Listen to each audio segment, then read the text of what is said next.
redaksi Dunia Kita dan Anak. Saya Cecil, bundanya Omar dan Ai. Omar berusia 10 tahun, sementara Ai 6 tahun.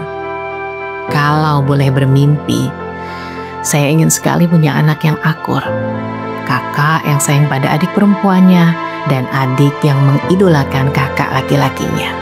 Sayangnya bukan itu yang terjadi. Awalnya Omar adalah anak yang sangat manis, ceria dan suka melucu. Namun perilakunya berubah semenjak Ai hadir. Dia menjadi lebih pendiam dan serius, jarang tertawa dan suka menyendiri di kamarnya. Setelah saya desak, akhirnya ia pun mau jujur. Omar merasa saya lebih menyayangi adiknya ketimbang dirinya. Saya selalu menyempatkan diri mengantar ke studio ballet daripada menemaninya berlatih climbing. Ia katakan saat adiknya mengikuti lomba pun saya tidak pernah absen mendampingi.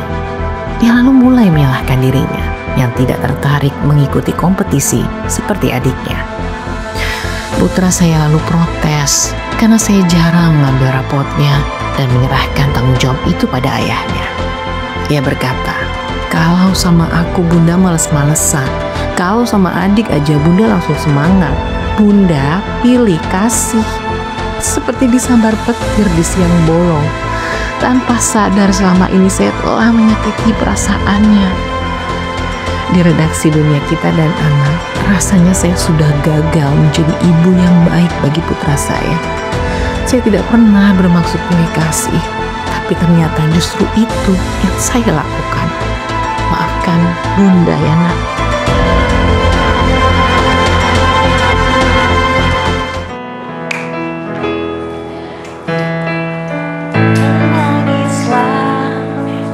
Kau juga manusia, mana ada yang bisa berlarut-larut, berpura-pura sempurna. Ya, ayah dan bunda, selamat datang di Dunia Kita dan Anak. Boleh tepuk tangannya? Hari ini saya tidak sendiri, sudah bersama dengan saya adalah Mbak Irma Gustiana, psikolog klinis anak, remaja dan keluarga. Kemudian ada juga ya dan bunda, Kak Yana, apa kabar Kak Yana? Dan juga adik-adik dari SD Negeri 14 Duren Sawit, Jakarta Timur. Halo adik-adik. Ya, selama 30 menit ke depan kita akan membahas seputar dunia parenting, menambah wawasan kita untuk kemudian mendidik anak-anak kita. Tadi ada curahan hati, Mbak Irma, langsung saja kita bahas ya. Dari Bunda Cecil. Bunda Cecil. Yang mengatakan dia punya 2 anak. Anaknya yang pertama Omar berusia 10 tahun merasa ibundanya pilih kasih. Tapi perasaan seperti ini wajar nggak sih? Wajar banget ya Kak Ana, karena memang kalau kita bicara dinamika keluarga, ada beberapa anak, tentunya ada anak yang seringkali merasa orang tuanya mengabaikan, seringkali merasa ya gitu, walaupun mungkin sebenarnya ibunya sudah total atau orang tuanya sudah total. Nah, jadi kalau ada keluhan seperti itu dari anak, berarti ini ada sebuah kebutuhan Kak Ana. Jadi kalau ada kebutuhan, orang tuanya harus juga peka bahwa sebenarnya ada butuh waktu yang lebih banyak, ada butuh perhatian yang lebih banyak yang harus diberikan oleh ibunya. Kalau kita lihat dari sisi sang ibu dulu ya, ya, kan adiknya masih lebih kecil. Betul. Apakah mungkin ini yang melatar belakangi bahwa sang ibu mungkin terlihat lebih perhatian kepada sang adik dibandingkan sang kakak yang sudah jauh lebih besar? Seringkali demikian memang, karena karena memang dalam keluarga itu bisa saja tanpa sadar kita ada yang namanya favoritism. Tanpa sadar kita itu memilih di antara anak-anak siapa yang kita bisa berikan perhatian lebih besar, kasih sayang yang lebih besar. Bisa jadi karena dia paling kecil, dia berprestasi, atau penampilannya, atau mungkin karena sakit tertentu. Sehingga tanpa sadar kita memperlakukan anak terlihat berbeda, walaupun sebenarnya mungkin enggak seperti itu. Begitu. Kalau dari kasusnya Bunda Cecil, ini kan tadi sempat curhatannya, kalau sang kakak Omar bersama dengan ayahnya untuk mengambil rapot, adiknya yang perempuan sama ibunya. Nah, apakah kemudian ini mungkin saja sang ibu membagi karena sesuai gender begitu? Sebenarnya orang tua itu harus membagi peran secara adil, walaupun adil belum tentu sama, benar kan ya? Jadi sekarang kalau ada keluhan tersebut dari anak, maka sekarang coba kita ganti perannya. Jadi mungkin ya di switch gitu. Jadi bukan based on gender, tapi based on kehadiran gitu. Jadi siapa yang bisa kita cross aja, sehingga ada waktu juga di mana si ibu juga bisa menemani. Jadi juga bukan tentang adiknya aja atau tentang kakaknya aja gitu. Kalau dilihat ceritanya Omar sendiri kan, dia sebelumnya anak yang manis, yang baik. Ketika kehadiran adiknya, semua berubah begitu. Apakah sang orang tua ini tidak mempersiapkan sedini mungkin untuk kehadiran sang adik sehingga tidak ada rasa-rasa pilih kasih? Ya, bisa jadi. Sangat mungkin sekali gitu. Maka kenapa orang tua itu perlu mempersiapkan ketika mungkin ada kelahiran adik baru.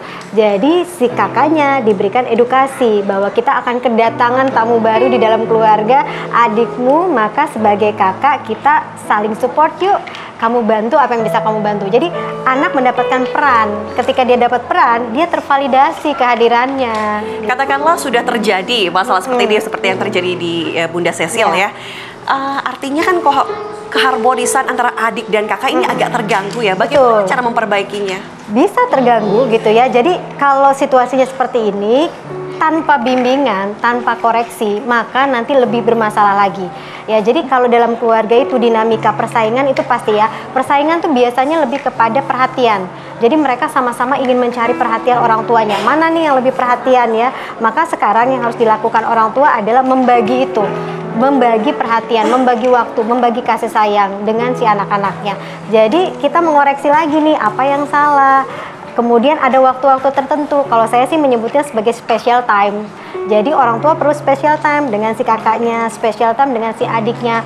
Mau 2 anak, 3 anak perlu waktu demikian supaya anak merasa bahwa ini adil nih orang tuanya. Oke. Gitu. Bagaimana dengan pelibatan sang kakak dalam kegiatan adiknya? Bagaimana? Perlu untuk dilibatkan ya supaya si kakak merasa kehadirannya itu berarti. Ada tanggung jawab gitu ya? Ya, berarti dia bertanggung jawab, tervalidasi. Kemudian juga ini juga harus disertai dengan penguatan dari orang tuanya. Misalnya, terima kasih ya Kak, kamu udah bisa membantu Bunda, membantu Mama gitu untuk menjaga adikmu. Itu adalah sebuah penguatan sehingga dia tidak benci sama adiknya, justru dia merasa bertanggung jawab dengan penuh kasih sayang kepada adiknya. Ini kan 2 ya, 2 kakak beradik. Bagaimana dengan anak tengah yang kerap kali atau sering kali ini anak tengah merasa diabaikan? Tapi nanti ya dijawab. Kami jeda terlebih dahulu, Ayah dan Bunda. Usai jeda, Kak Yana akan hadir untuk Anda sesaat lagi.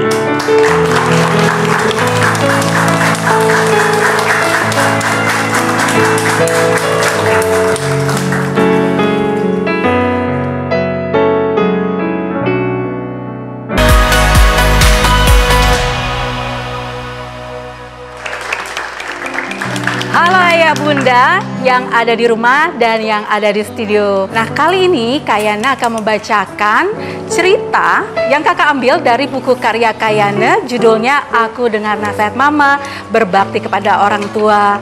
Nah, ini penerbitnya adalah Kanza MNC Gramedia dan ilustratornya adalah Inner Child. Nah, Kak Yana akan membacakan satu cerita yang ada di dalam buku ini, judulnya Mama Sayang Kak Gina dan Loli.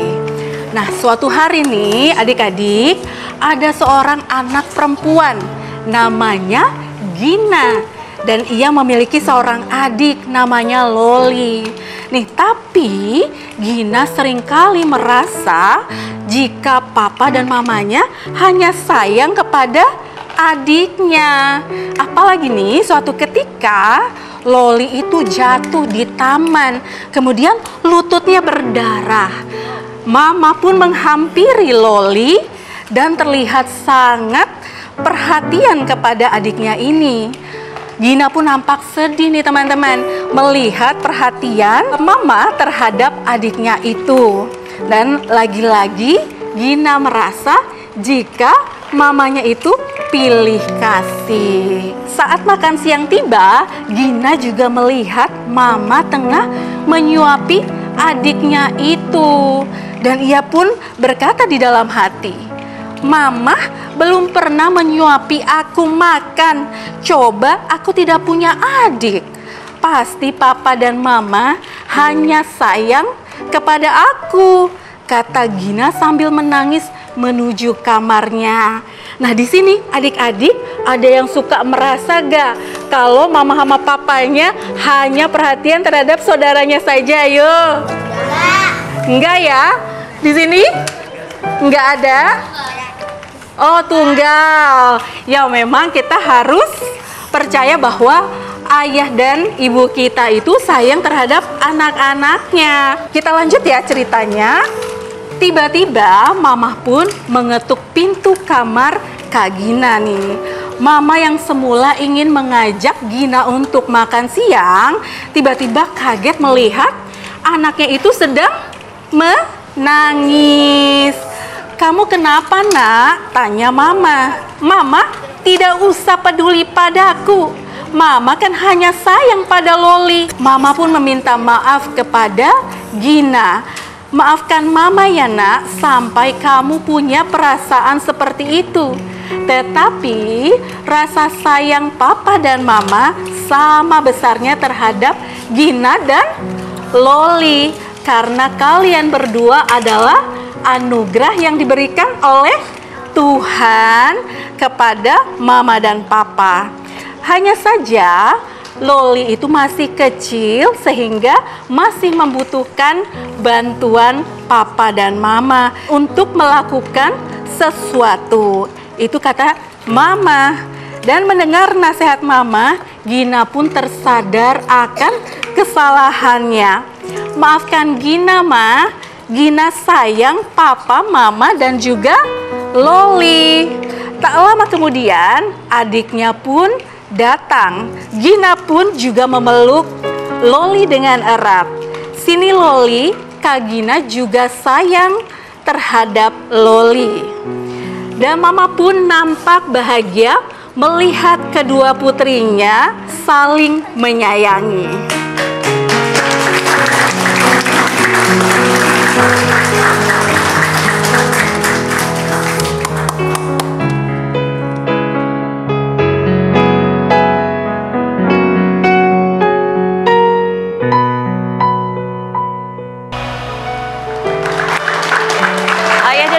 Kembali menyaksikan Dunia Kita dan Anak, masih bersama dengan Mbak Irma. Mbak Irma, tadi pertanyaanku adalah tidak hanya kakak atau adik saja yang merasa diabaikan, tapi banyak sekali anak tengah yang merasa diabaikan oleh kedua orang tuanya karena mungkin dia lahir di antara kakak dan juga adiknya. Anda melihatnya seperti apa? Ya, maka ada yang namanya middle child syndrome. Jadi sindrom anak tengah. Karena mau jadi kakak, dia punya kakak gitu ya, dia punya adik juga gitu. Nah, ini seringkali dilematis secara posisi ya, sehingga itu mempengaruhi karena dia seringkali juga menjadi tumpuan bagi orang tuanya. Udahlah, anak tengah udah pasti bisa sendiri kok gitu kan, sehingga itu akan mempengaruhi kondisi secara psikologisnya. Apakah orang tuanya bijak memperlakukan seperti itu? Tentu tidak ya, karena ya jadi mau di anak pertama, kedua, ketiga, orang tua harus tetap memberikan perhatian semuanya dengan porsi yang adil, sesuai sama kebutuhan masing-masing anak, sehingga tidak ada yang merasa dia ditinggalkan di dalam keluarga. Oke, baik. Kita juga mau ajak ayah dan bunda yang ada di studio untuk langsung bertanya dengan Mbak Irma. Barangkali siapa? Boleh? Perkenalkan, nama saya Rinto, ya. Orang tua dari Adifa.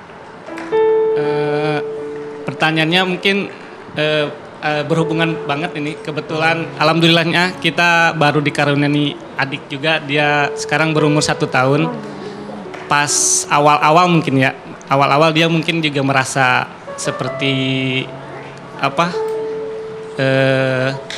jealous mungkin ya? Iya, seperti jealous gitu dia. Karena kita kan lebih perhatiannya ke adiknya dulu gitu.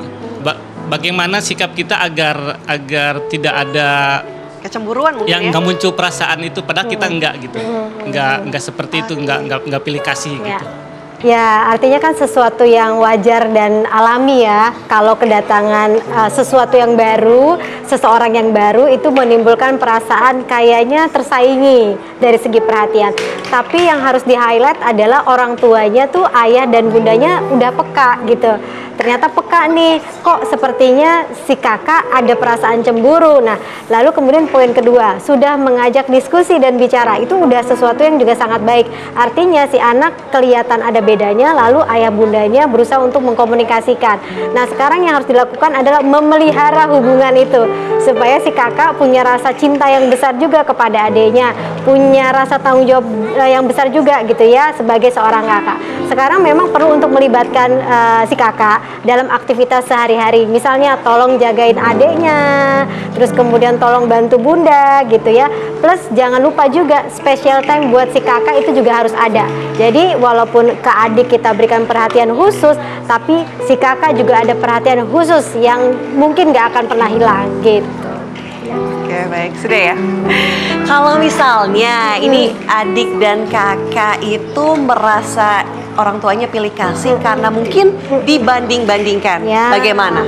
Nah, ini tuh sering banget terjadi di dalam keluarga ya, tanpa sadar kita membandingkan si anak satu dengan anak lain ya. Katakanlah begini, tuh kakak aja bisa, masa kamu nggak bisa gitu. Itu sesuatu yang nggak bijaksana karena memang itu akan menyisakan perasaan terluka. Walaupun tujuannya untuk Walaupun memotivasi. tujuannya memotivasi ya. Jadi kalaupun ingin memotivasi, jangan sampai kita membandingkan dia dengan kakak atau adiknya. Jadi bandingkan si anak dengan apa yang sudah dia lakukan gitu ya. Misalnya contoh, wah kakak adek hebat sekali ya gitu ya, mainannya dibereskan, besok-besok kita bereskan lagi ya gitu. Jadi dia dengan dia, kalau kemarin belum beresin, sekarang beresin, itu kan sesuatu yang progres gitu. Oke, artinya tidak ada pembandingan yang baik ya. Betul. Kalau misalnya sang kakak ataupun sang adik ini memang katakanlah bermain bersama, membereskan bersama tadi ya, tapi sang kakak hasilnya lebih bagus daripada sang adik, itu gimana? Kakak diminta untuk membantu adik. Bukan dipuji kakaknya. Kakak diapresiasi, lalu kemudian didorong untuk membantu adik bagaimana cara menata gitu, sehingga si kakak punya keterlibatan langsung juga kepada si adik. Lalu kemudian diapresiasi nih kerjasamanya, karena untuk menumbuhkan cinta di dalam keluarga kakak beradik yang memang ada satu atau dua gitu ya, harus ada keterlibatan kerjasama.